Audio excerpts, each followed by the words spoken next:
লক্ষ্মী একজন হচ্ছে নারী, হ্যাঁ তাই তো। আর লক্ষ্মী নারী মানে কি জানেন, তার হৃদয়টা অনেক সুন্দর সুন্দর, অর্থাৎ মা লক্ষ্মী কিছু গুণের গুণ বিচার করে, বিচার করে যে গৃহের লক্ষণ, অর্থাৎ যে গৃহের সুলক্ষণ দেখবে ওই গৃহে মা লক্ষ্মী নিজে যাইবে। আচ্ছা, আর যে গৃহের সুলক্ষণ দেখবে না ওই গৃহে মা লক্ষ্মী কোনোদিনও যাইবে। তাহলে একটা নারী পারে সংসারকে ধরে রাখতে। বাবাই জয় তো এখন কথাটা কিরকম হলো? আর তুমি আগে কি বলে যদি মানে দোয়ালি পড়া সব আছে তো হাত তোলো ভালো করে বলো। জন্ম দিয়ে তারপর কি হলো? আর একটা কথা কি জানেন, মায়েদেরকে লক্ষ্মী পাঠিয়েছে ধরাধামে লক্ষ্মী সরবরাহ করে। আচ্ছা, আর কিছু নিয়ম বাকি দিছে। সেটা কি নিয়ম? ও মা, ওই ছোট্ট চেংড়া মানুষ তো বেশি জানো না, কিন্তু লক্ষ্মী যেটা নিয়ম করছে সেটা আমি তোমাকে কয়া যা বল। লক্ষ্মী বলেছে, শোনো গো মাতৃজাতি, নিজে গুণে হও দুর্গতি, তারপর মিশে মিশি কেউ জগৎপতি দোষ দিও না। হ্যাঁ, তো ভালো কথা। কারণ কিছু নিয়ম আছে, নারী হওয়াটা বড় কথা নয়। তারপর কি বলেছিল? যে সকালবেলা উঠবে নারী, সারা সাত দেবে ঘর বাড়ি। আচ্ছা আচ্ছা, তাড়াতাড়ি জলের ছিটা, হ্যাঁ কেউ নিয়ম ছিল না। একটা ভালো কথা। কিন্তু আজকাল সেটা হয় না, আরো অনর্থ চলছে কিছু নিয়ম। সেটা কি? যেমন এক নম্বর কথা বলছি গুরুদেব, কেউ মনে আঘাত পাইলে নিজ সন্তান বলে ক্ষমা করে দিবেন। আমি বলছি গুরুদেব, স্বামীর দেওয়া শাখা সেতুর মায়েরা বর্তমান না পড়ে ভালে। আচ্ছা, তার মানে ধূপ দীপ না হলে দেখা যায় প্রতি সন্ধ্যাকালে। তারপর উচ্চ হাস্য উচ্চ বাক্য বর্তমান কহে নারীগণ, যেটা স্বেচ্ছায় করে গমন। তার মানে যদি কোনো জায়গায় যাবার মন গেল, হ্যাঁ আমি চলে গেলাম। ওই নারীটা কি করে? তার যে স্বামী রয়েছে হ্যাঁ এবং শ্বশুর শাশুড়ি রয়েছে, আচ্ছা, তাদেরকেও বলার প্রয়োজন মনে করলো না। হয় নাকি? আর ওটিকে বলা হয় লক্ষণ নারী। তাহলে আচ্ছা, তো আমি বললাম বাবা, ও এই কথা আমি একটু বিপরীত কথা বললে, এই যে স্বামী দেওয়ার সঙ্গে যদি না পড়ে ভালে, এই কথাটা কোথায় পেয়েছো? আমি বুঝিয়ে দেবো। আরে যে মায়ের যে নারী স্বামী রয়েছে, হ্যাঁ, হস্ত শাখা সাথে থাকতে হবে। হ্যাঁ, আর তুমি কি বলে স্বামীর দেওয়ার না শাখা শুধু না পড়ে ভালে? কোথায় যাচ্ছ তুমি? একটি ফোনা ভালো আছে, আমার অব্দিকের কথা কম। কি ভয় বলবে তুমি? আমার অব্দি বর্তমানে যে বৈশাখ মায়ের কাছে দেখছে বিহু লাগবে। আচ্ছা, বিহু মানে বোঝেন? হ্যাঁ, আসলে লোক তো তাহলে ও গুরুদেব, ওই বিহু বাড়ি অনুষ্ঠানে যদি যায়, দেখবেন একটা নারী কিভাবে সেতুর করে জানেন? কিভাবে? মধ্যশীতে ফাটাইবে।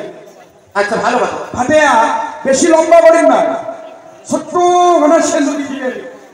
আচ্ছা, শিখায়। হ্যাঁ, শিখিতে আগের ওনার আছে। আচ্ছা, এটি এনার প্রধান মতন বিন্দিবে। তারপর বিন্দিয়ে সাইড দিয়ে আর একটা ফাটান হয় না? তারপর কি হলো? ফাটিয়ে এতে এই মুত্রে আনে। আচ্ছা আচ্ছা, আমি একটা ক্লিপ মারি দিল, হ্যাঁ, মাথাগুলো বেড়ি পাকে যদি দুই সেট দিয়ে দেয় আরো ভালো। সামনেটা কি নাম? ঘোষার নাম? আর পিছনে কুড়ি মারি দেয় বল। আচ্ছা আচ্ছা, আর আপনার একটা মোটিভেট মেশিন দেখা যায়, এটা কি বলে? পপ। কি বলে? পপ।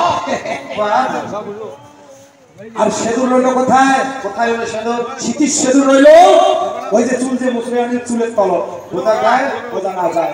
আচ্ছা, আর ভালো অর্থাৎ কি জানেন? ভালো মানে জানো তুমি? এখানের নাম কি? কপাল। হ্যাঁ, এখানের এক নাম হলো ভাল। তাই তো পুরের শাস্ত্র রয়েছে, কপাল এক নাম রয়েছে ভাব। সিঁদুর না পরে ভালো, আচ্ছা, অর্থাৎ কপাল। কি করে জানেন? কি? মই দেখছ ওই সিঁদুর না পরিয়ে পরে নকল সেদুর। নকল সেদুর মানে? যেটাকে বলা হয় টিপ ফোটা। ওই দোকানে কিনতে পাওয়া যায়? হ্যাঁ। আচ্ছা আচ্ছা, আরে দোকানে কিনতে তো টিপ ফোটা পাওয়া যায়, সিঁদুর পাওয়া যায়। হ্যাঁ, কিন্তু একটা নারী যখন বিবাহ হয় তার স্বামী কি দান করে গুরুদেব? আর সেদুর দান করেছিল। মা লক্ষ্মী, মা সরস্বতী, মা দুর্গা, মা কালী, হ্যাঁ, এরা কি পরিধান? সবাই সেদুর পড়েছিল। তাহলে আজকালকার কলিযুগের নারীরা টিপ ফোটা কোথায় পাইল? আর দোকানে কিনতে পাওয়া যায় তো? তাই? হ্যাঁ। ও, দোকানে কিনতে পাওয়া যায়। আচ্ছা, তাহলে ঠিক আছে, বিবাহ করতে গেলে তাহলে স্বামীকে বললে হলো যে আমাকে যখন বিবাহ করবে তুমি আমাকে টিপ ফোটা। এটা কখনো শাস্ত্রে লেখা নেই। তাহলে এই শাস্ত্রে যদি লেখা নেই, কোন শাস্ত্রে আছে মায়েরা টিপ ফোটা ব্যবহার করবে?